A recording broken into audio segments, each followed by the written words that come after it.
ঢাকা বিশ্ববিদ্যালয়ের FH হলে তোফাজ্জলকে পিটিয়ে হত্যার ঘটনায় ৮ জন শিক্ষার্থীকে সাময়িক বহিষ্কার করেছে কর্তৃপক্ষ। শনাক্ত ৮ জনের মধ্যে ৬ জনকে গ্রেপ্তার করেছে পুলিশ। পরে আদালতের নির্দেশে তাদের কারাগারে পাঠানো হয়। তাদের মধ্যে ফিরোজ কবির ও আব্দুস সামাদ এখনো গ্রেপ্তার হয়নি।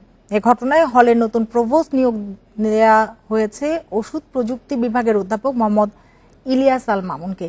সকালে ছাত্র প্রতিনিধিদের সাথে আলোচনা শেষে ঢাবি প্রক্টর এসব তথ্য জানিয়েছেন। এ নিয়ে আলোচনা করতে আমাদের সাথে যোগ দিয়েছেন ঢাকা বিশ্ববিদ্যালয়ের শিক্ষকদের সংগঠন সাদা দলের যুগ্ম আহ্বায়ক অধ্যাপক সিদ্দিকুর রহমান খান। অধ্যাপক সিদ্দিকুর রহমান খান, আপনাকে স্বাগত জানাচ্ছি ইন্ডিপেন্ডেন্ট সংবাদে। যেটি জানতে চাই আপনার কাছে যে বিশ্ববিদ্যালয়ে কবে লেখাপড়া শুরু হবে? ধন্যবাদ আপনাকে। আপনি ইতিমধ্যেই হয়তো জেনে থাকবেন যে ঢাকা বিশ্ববিদ্যালয়ের সিন্ডিকেট ঢাকা বিশ্ববিদ্যালয়ে দীর্ঘদিন ধরে বন্ধ হয়ে থাকা একাডেমিক কার্যক্রম খোলার ব্যাপারে ইতিমধ্যেই সিদ্ধান্ত নিয়েছে এবং আগামীকাল 22 সেপ্টেম্বর আমাদের একাডেমিক কার্যক্রম আনুষ্ঠানিকভাবে পুনরায় শুরু হতে যাচ্ছে।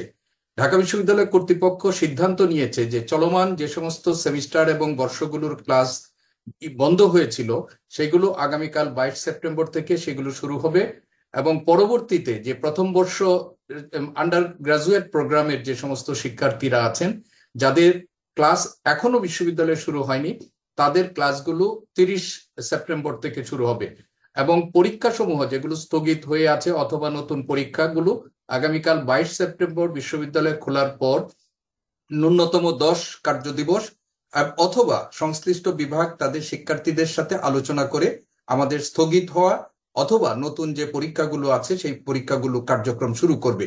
তো বলতে পারি যে আমাদের যে বিশ্ববিদ্যালয়গুলো রয়েছে সেগুলিতে স্থিতিশীলতা ফিরেছে কিনা বা ফিরবে কবে? দেখুন, ঢাকা বিশ্ববিদ্যালয় ছাড়া অন্যান্য যে সমস্ত বিশ্ববিদ্যালয়গুলো আছে বিশেষ করে পাবলিক বিশ্ববিদ্যালয় ইতিমধ্যেই কিছু কিছু বিশ্ববিদ্যালয় তাদের সীমিত পরিসরে একাডেমিক কার্যক্রম শুরু করেছে।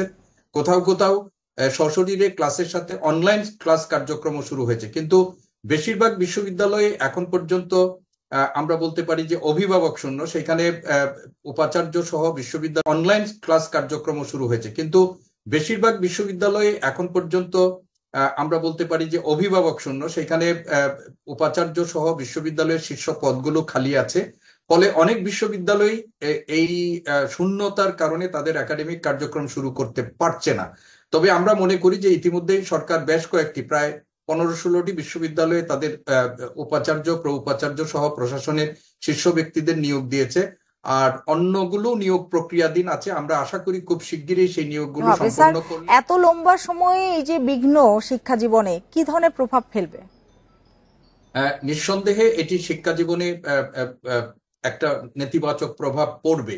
তবে আমি অন্য বিশ্ববিদ্যালয়ের কথা এখন বলতে পারবো না, কিন্তু ঢাকা বিশ্ববিদ্যালয় ইতিমধ্যেই আমি যেহেতু একটা ফ্যাকাল্টি ডিন হিসাবেও দায়িত্ব পালন করছি, মাননীয় প্রো উপাচার্য শিক্ষার সভাপতিত্বে আমরা একটি সভা করেছি এবং ইতিমধ্যে আমাদের ফার্স্ট ইয়ারে যে সমস্ত শিক্ষার্থীরা আন্ডার গ্রেড প্রোগ্রামে যারা আসবেন তাদের এই 3 মাসের ক্ষতিপূরণ করার জন্য আমরা একটা একাডেমিক ক্যালেন্ডার নতুন ভাবে রিঅর্গানাইজ করছি এবং সেখানে একটা সিদ্ধান্ত হয়েছে যদি বিশ্ববিদ্যালয়ের শিক্ষকরা মনে করেন ক্র্যাশ প্রোগ্রামের অংশ হিসাবে তাহলে আমাদের সাপ্তাহিক একটা ছুটির দিন সেখানেও অতিরিক্ত ক্লাস নিয়ে শিক্ষার্থীদের এই ক্ষতিপূরণ করা হবে। যে 3 মাসের পিছনে সেশন জেম ঢাকা বিশ্ববিদ্যালয়ে হয়েছে সেই 3 মাসের সেশন জেমকে আমরা এটা মোকাবেলা করার জন্য চেষ্টা করা হবে। স্যার, সর্বশেষ যেটি জানতে চাই যে শিক্ষার্থীরা ক্লাস পরীক্ষায় ফিরলে শিক্ষাঙ্গনের বিতর্কিত ঘটনাগুলো বন্ধ হবে বলে আপনি মনে করেন কিনা? দেখুন, ইতিমধ্যেই আমাদের ঢাকা বিশ্ববিদ্যালয়ের কথা আমরা বলছি যে সেখানে শিক্ষার্থীদের কিছু কিছু শিক্ষকের বিরুদ্ধে তাদের অভিযোগ ছিল, তাদের সহপাঠীদের বিরুদ্ধে যারা এই গণ আন্দোলনে ছাত্র গণ অভ্যুত্থানের সময় এই ছাত্র এবং জনতার বিরুদ্ধে দাঁড়িয়েছিল তাদের বিরুদ্ধে অভিযোগ শিক্ষার্থীদের আছে এবং বিশ্ববিদ্যালয়ের বিভাগ পর্যায়গুলোর চেষ্টা এবং বিশ্ববিদ্যালয়ের কেন্দ্রীয় কর্তৃপক্ষের প্রচেষ্টার ফলে এইসব বিভাগীয় সমস্যাগুলোর বেশিরভাগই সমাধান করা হয়েছে। তো আগামীকাল যদি ক্লাস শুরু হয় তো আমরা দেখব যে যদি কোনো নতুন সংকট থাকে সেই অনুযায়ী এগুলোর ব্যবস্থা নেওয়া হবে। স্যার, আপনাকে অনেক ধন্যবাদ আমাদের সময় দেওয়ার জন্য এবং আমাদের সাথে যোগ দেওয়ার জন্য।